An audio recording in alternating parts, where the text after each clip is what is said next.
What's up guys, and welcome back to another rebuilding the Toyota Supra video. I'm very excited about today because, well, one, we finally got our parts in. We have some gasket, some washers. We have our new crank pulley from Flue Damper. Super excited about that. And as you can see here, we have our old setup. We are actually headed down to Brian Crower right now. And if you guys don't know who they are, just sit tight. I'll introduce you in just a minute. We're gonna take a quick 30-minute drive and go see our new parts.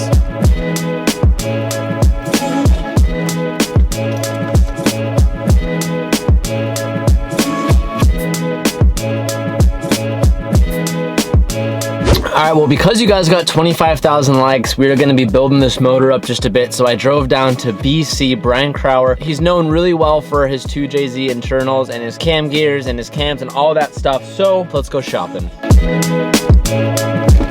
2 hours later. Ooh.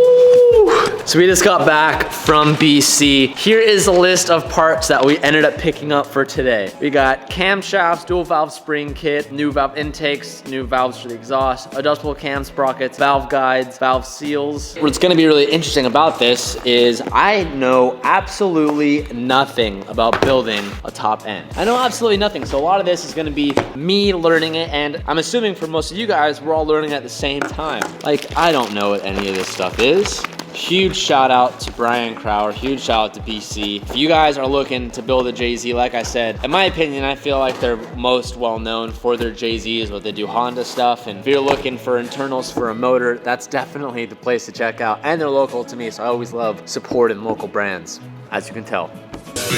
Ooh, camshafts. This is my favorite piece.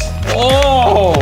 So before any of this stuff goes in the top end, we have to take off the top end, and then we also have to go send it off to the machine shop. Now the real tricky part here is how long will everything be gone at the machine shop. I'm assuming could be almost 3-4 weeks. So we're gonna wanna get this thing off as soon as possible and get it off to the machine shop. Now we need to dive just a little bit deeper and take everything off. Calvin seems to say that he knows how to do it. I don't know how to do it. I know that it's rather simple. But first, we have to remove the intake manifold because that's bolted into the head. Another chase stage. So I know this does not come as a surprise, but we don't know what we're doing yet. So we're just gonna be figuring it out as we go along. So I'm just gonna speed up the process and turn this into a time lapse.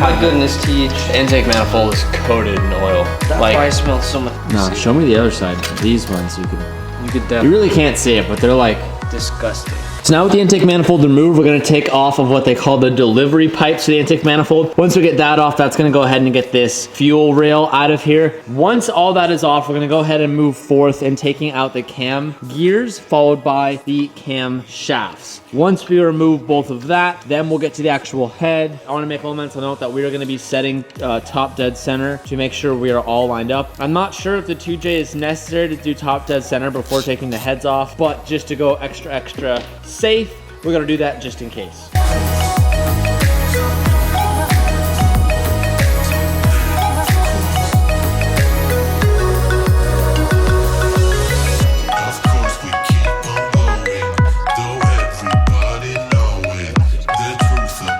We got the intake manifold delivery pipes out, but we didn't realize there was like a bunch of junk attached to it underneath. But we did. It's gonna take like 15 more minutes.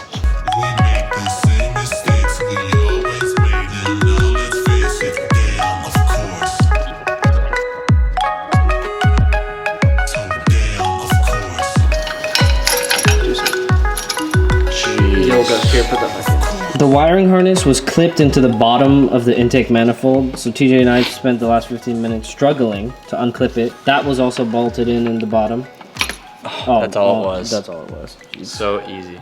Now that the intake manifold is off, we are free to tackle the camshafts. tomorrow. This is day 2 of the build. Where we left off last night, we ended up removing everything from the intake manifold side and cleared up some of the wiring harness. So now the next thing we're gonna be doing is we're gonna be removing these camshaft gears, getting the timing belt off, getting the camshafts off. We're gonna go ahead and take out the head studs to remove the head of the JZ. And at that point, we will pretty much be done with all the assembly we will be needing to do for the car, because at that point, we're gonna send the head off to get machined and ready for all the new parts that we got from BC. And I know you guys can't tell this, but in San Diego, it's extremely cold right now. And by that, I mean it may be like high 40s, low 50s, and in the garage, it gets like even colder than it is outside. So I am freezing, Calvin is bearing the storm, and we got our little heat lamp here to kind of keep us a little bit warm. My hands are about to start turning purple. Well, with that being said, let's move on and get the head off the 2JZ. Before we move these cam gears off the car, we're gonna take the belt off. And before we take the belt off, special note, we set top dead center just to make sure that everything is in order and just to be extra safe. I'm not too sure if it's necessary when taking off the camshaft, because as Calvin informed me, this is a non-interference motor, so I'm not too sure if it all matters, but we're just gonna be extra safe.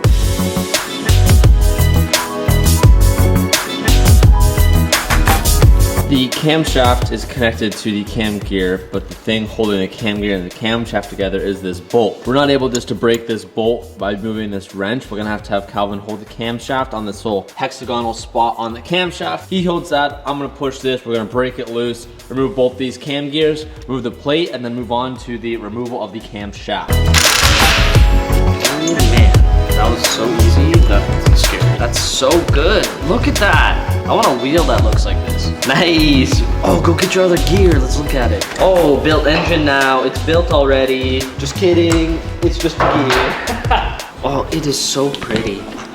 It's just a beautiful gear, T. Oh.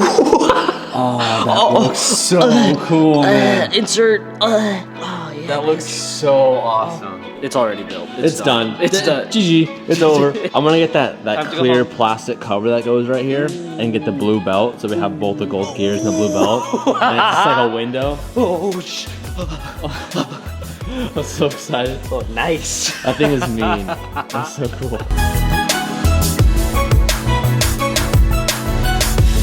After removing this plate guarding the front face of the block and kind of sandwiched in between the camshafts, there's actually quite a bit of oil buildup right here. You can actually see quite a bit of it in between the head and the bottom. I'm speculating right now, but think that our head gasket might be leaking because the whole bottom end is soaked right here. The bottom end of the head is all soaked, and I've never noticed that before. So once we go ahead and get these camshafts out and remove the head, I'm gonna inspect the head gasket. My prediction is that the head gasket was actually going out, which means that it's actually a blessing in disguise that we're building the top end, because we never would have noticed that had we not have removed the head. So when removing the cam shafts, you have to make sure that you remove it in the sequence that it's supposed to be removed in. So right here, I pulled up a little diagram, labels the sequence that we have to remove everything. So we're gonna go ahead and follow this, take our time. Once we finish taking out all 24 of these bolts, we'll go ahead and remove the cam shafts.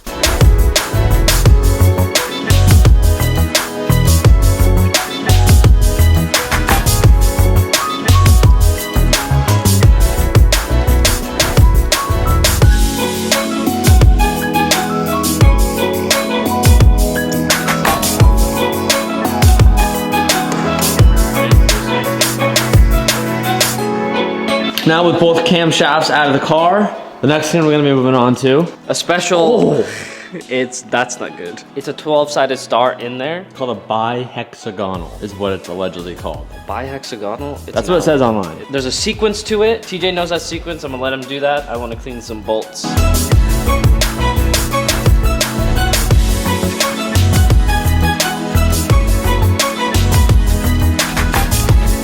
All right, so I just got all, I think it was 14 or so of these bolts out of the head. I've never removed anything so hard in my life. I was like giving some gym vibes, by getting those bolts out. But now that all of those are out, we should be able to just lift the head off the block right now, and we will officially be ready to move on to the machine shop. That's so heavy. Damn, look at that. Oh, it's super stuck. Oh. So now we need to disassemble the whole entire head, Cal, before this goes off to the machine shop. Okay. I have no idea how to do that. The springs and stuff. I have no clue how to do that. Now with the head off of the block, I'm gonna go ahead and remove all the external bits. Like we have a couple sensors. We have the hook on the side of the head that's used to pull it off. And then I'm gonna remove all the studs on the head, and then we're gonna pull out all these valve springs. And once those are out, this head will be ready to go to the machine shop and get redone, and then it's ready for reassembly.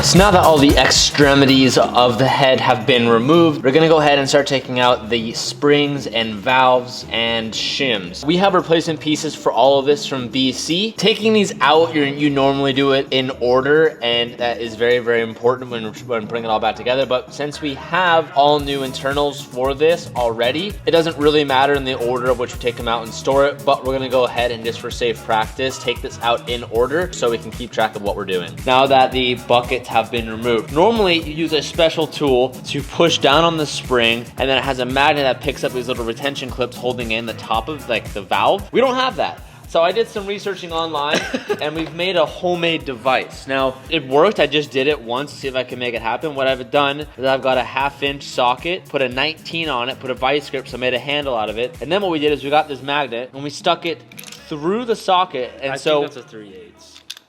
Not 3/8, 3/4. Oh, three quarter, sorry, not 1/2". That's humongous. It's big. And so what we're doing is I'm pushing down on the spring, and then this magnet, once the retention clips go free, the magnet actually sucks it up and you don't lose any of the pieces. And it's pretty awesome. So I'm gonna do it once, and we have to do it like 24 times. I'm just gonna show you guys once so you get the idea. So I set it first, put my magnet inside, and then I just give it some force.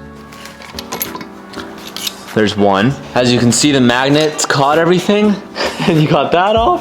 Put it over there. And then you remove the spring, and then the valve's still in there, but you can pull that out from underneath. So we still have the valve in there, but we just did it on this one and freed it up clear. So now I'm gonna do that 24 more times. After doing 4 already, I'm getting like really close to like scoring the inside of the head with the socket, and I wanna get a little bit longer one, I wanna get a smaller magnet. So I'm actually gonna stop here and pick this up the day before we leave for Tokyo. We are about to head out to Sacramento to go check up on the Ferrari. So, head assembly complete, taking off most of the valves and springs and all that good stuff. A lot of progress has been done. Thank you guys so much for watching. I will see you guys in the next one.